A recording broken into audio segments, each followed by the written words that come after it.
ফ্রিজে পড়ে থাকা বাসি সবজিগুলো ফেলে না দিয়ে এই সুন্দর রেসিপিটি বানিয়ে নিতে পারেন। আগেকার দিনে ঠাকুমা দিদিমারা শুকনো সবজি কখনোই ফেলে দিত না, সেগুলো দিয়ে বানিয়ে নিত চচ্চড়ি।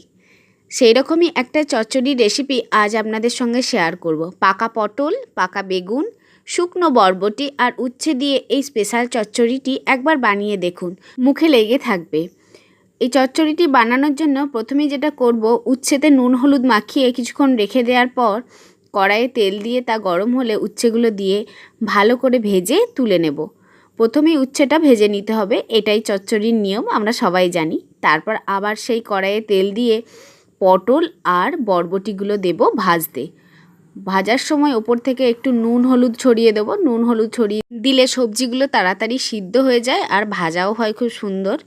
তাই নুন হলুদ ছড়িয়ে ভালো করে নাড়িয়ে চাড়িয়ে নিয়ে ঢাকা দিয়ে দিয়ে ভেজে নেব। মূল্যবৃদ্ধির বাজারে কোনো কিছুই নষ্ট করা চলবে না, সব কিছু দিয়েই নানা রকম রেসিপি বানিয়ে নিতে হবে।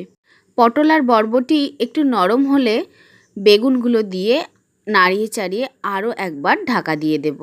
সমস্ত সবজিগুলোই যেহেতু ফ্রিজে থেকে থেকে শুকিয়ে গেছে বা পেকে গেছে, তাই ঢাকা দিয়ে দিয়ে না রান্না করলে সবজিগুলো সিদ্ধ হবে না। আর আমাদের মধ্যবিত্ত ফ্যামিলিতে গ্যাস বাঁচানোর জন্য অবশ্যই ঢাকা দিয়ে দিয়ে রান্না করা অভ্যাস করা উচিত। এতে গ্যাস সাশ্রয় হয় অনেকখানি। ঢাকনা খোলার পর নেড়েচেড়ে নিয়ে দিয়ে দেবো সর্ষে বাটা, হলুদ গুঁড়ো, জিরের গুঁড়ো, ধনের গুঁড়ো।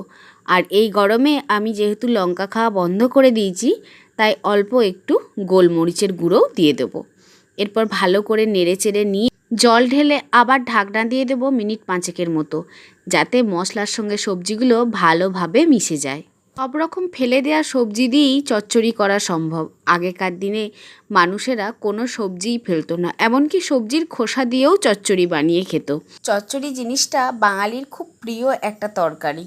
মনে আছে সেই গল্প হলেও সত্যি সিনেমাটাতে ডাঁটা চচ্চড়ি খেতে চেয়েছিল পরিবারটি, আর রবি ঘোষ বলেছিল ডাঁটা চচ্চড়ি তো অনেক খেয়েছেন, এবার একদিন আপনাদের পাঁঠা চচ্চড়ি করে খাওয়াবো। 5 মিনিট পর ঢাকনা খুলে তুলে রাখবো একটা পাত্রে। এরপর কড়াইয়ে তেল দিয়ে তেল গরম হলে তাতে দিয়ে দেব মাছের তেল। কালকে যে মাছটার ঝোল করেছিলাম, ওই মাছের তেলটা রেখে দিয়েছিলাম ফ্রিজে, ওটা দিয়ে আজকে চচ্চড়ি বানাবো। মাছের তেলটা ভাজার সময় তাতে একটু নুন হলুদ দিয়ে ভাজা ভাজা হয়ে গেলে দিয়ে দেব 5 ফোড়ন আর গোটা শুকনো লঙ্কা। ফোড়নটা ভালো করে ভেজে নিতে হবে। ভাজা ভাজা হয়ে গেলে ওর মধ্যে ওই সিদ্ধ করে রাখা মশলা দেয়া চচ্চড়িটা ওই ফোড়নের মধ্যে ঢেলে দেবো। দিয়ে ভালো করে নাড়াচাড়া করে নিয়ে ওপর থেকে ছড়িয়ে দেবো ভেজে রাখা উচ্ছেগুলো, আর দেব আগে থেকে সেদ্ধ করে রাখা আলু। সেদ্ধ করে রাখা আলুটা হাতে করে একটু ম্যাশ করে নিয়ে দেব, যাতে সব কিছুর সঙ্গে ভালোভাবে মিশে যায়। আর সব শেষে দেব 1 চামচ চিনি। যেহেতু এটা তিতো সবজি, তাই একটু চিনি দিলে স্বাদ হয় খুব বেশি। সব কিছু দিয়ে ভাজা ভাজা করে নেব। এই সময় গ্যাসের ফ্লেমটা একদম হাই করে রাখবো। ভালো করে ভেজে নিলেই তৈরি হয়ে যাবে ঠাকুমা দিদিমাদের হাতের সেই অথেন্টিক চচ্চড়ি। আমার করা রান্না যদি আপনাদের ভালো লেগে থাকে, তাহলে চ্যানেলটি সাবস্ক্রাইব করে দেবেন।